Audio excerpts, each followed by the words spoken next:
Hi everyone, welcome to my kitchen. In today's recipe I'm going to show you a delicious party dish that you can make for the festivals or anytime when you have like a Diwali party at home. It's going to be a chole tikki chaat where the tikkis are going to be filled with an achari mayo, and it's going to add a lot of creaminess and taste to the dish. And the chole tikki chaat is finally going to be topped with some pudina chutney as well as the date tamarind chutney and a bit of pomegranate and onions to add and heighten the flavor. So without wasting any time, let me take you through the steps of how to make this chaat.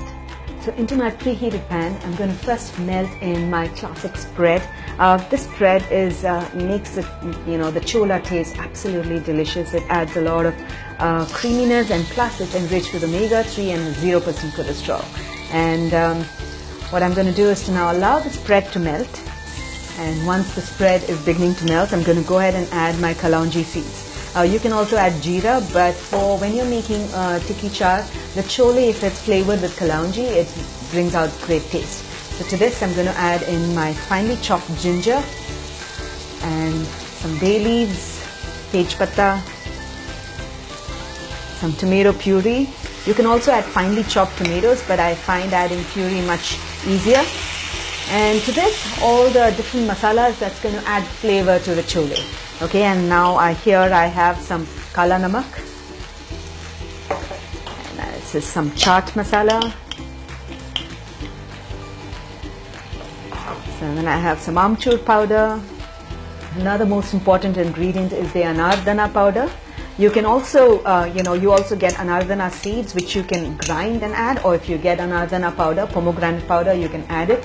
It gives a nice color, plus the taste, a very astringent and a souring agent it is. Tastes really nice. So now I'm going to go ahead and add in my cooked chole. I soaked the chole for about 8 hours, and then pressure cooked it with a little bit of salt and really cooked it until it's nice and soft. So when you actually mash it between your fingers, it will mash really well. So I'm just going to add that into this. Great. So we'll give all of this a nice stir and give it a taste and check if you need some salt or chili powder if you want. You can also add red chili powder to add to the extra spiciness, or you can add some chopped green chilies if you want, but I'm just going to leave it just like that because this is just perfect. I'm going to allow this chana masala to simmer for about a good 20 to 30 minutes until the masala gets well coated into the chole, and then it gives a nice color as well and the taste. So good 20 to 30 minutes, allow it to simmer so all the masalas get into the chana masala. So while the chana masala is simmering, I'm going to proceed to show you how to make the tikkis. And once the tikkis are ready, we'll be, it will be just about time to serve the tikki chaat. So great. So I'm just going to cover the pan and allow this chana masala to simmer for some time. So into my mixing bowl, I'm going to add in some boiled potatoes which I've mashed and kept. So I'm just going to go ahead and add them in. And I'm going to add in some chopped ginger, some green chilies, coriander leaves, chopped coriander leaves, and finally some achari mayo. And this achari mayo is going to add in a lot of flavor to the dish.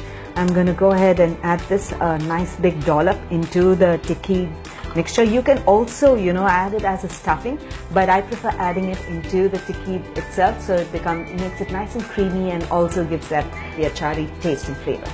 Great, so now I'm just going to go ahead and mix this up. The good part about this achari mayo is that it is fortified with vitamin A, D and E, making it really tasty and delicious. Let's mix it all up. At this stage, I'm going to add in a little bit of salt. Add just a bit, give it a taste, and then check how much salt you need, because the achari mayo has some salt, so we'll just add just a bit. So I'm just going to add some salt in it. So that's it.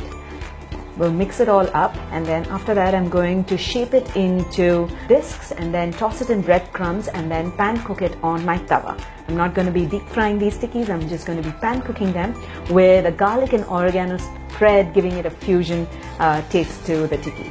Great, so I'm just going to go ahead and make small discs, nice discs, so we can pan fry it really nicely. So now I'm going to show you how you can actually add the achari mayo as a filling into the tikki. So flatten the tikki potato and take just a little bit of the mayo and place it and add a spoon right in the center of it. Okay, and That's it. So now you take the tikki and just cover it so the center gets filled with the tikki, and that's it. So when you actually cut the tikki, it'll just ooze out. So you can actually serve these as just appetizers as it is, or you can, put it into a chole tikki chaat and serve, and the achari flavors will just start coming out. Great. So that's how you actually stuff a tikki with a mayo, or anything else for that matter, if it's going to be cheese or any other filling of your choice. So I'm going to go ahead and melt my spread, the garlic and oregano spread, which is going to add like a fusion flavor to these tikkis. So I'm just going to go ahead and spread it on my tawa and melt it. Keep the heat on low so the spread doesn't sort of burn itself. Great. So now that this is ready, I'm going to go ahead and dip my tikki pieces in breadcrumbs and place it on my tawa. Great, so I'm just going to move it around so that all the spread gets absorbed into, the tikki absorbs all the spread, and we'll just move it around and flip it over and cook these on medium-high heat until the tikkis get nice and browned across all the sides. Since we're not deep frying, you will not find it that it's crispy and brown, but it's going to be a little more healthier. So just do it until you see it's nicely browned on both sides. Okay, so just keep flipping and turning. Once you notice that one side is brown, flip it over and then cook it on the other side. So notice that the tikkis are nice and browned on both the sides, and it's got a light crisp texture on the top. This is exactly how I wanted. I've turned out the heat. In the meantime, the chana is also ready, and I'm going to show you how to put them all together now. Great. So I'm going to go ahead and plate everything and put all the elements on top of it.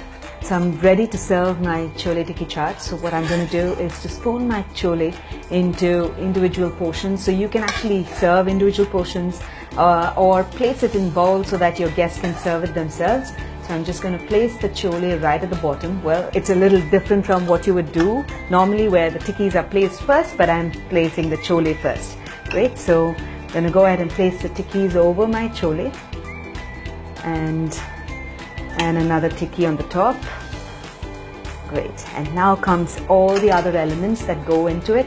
The first thing is my chutney, which is going to be my date chutney. I'm just going to drizzle some into the chole as well so that it gets the chatpata taste. And I'm going to go ahead and add my mint chutney, just dollops of it.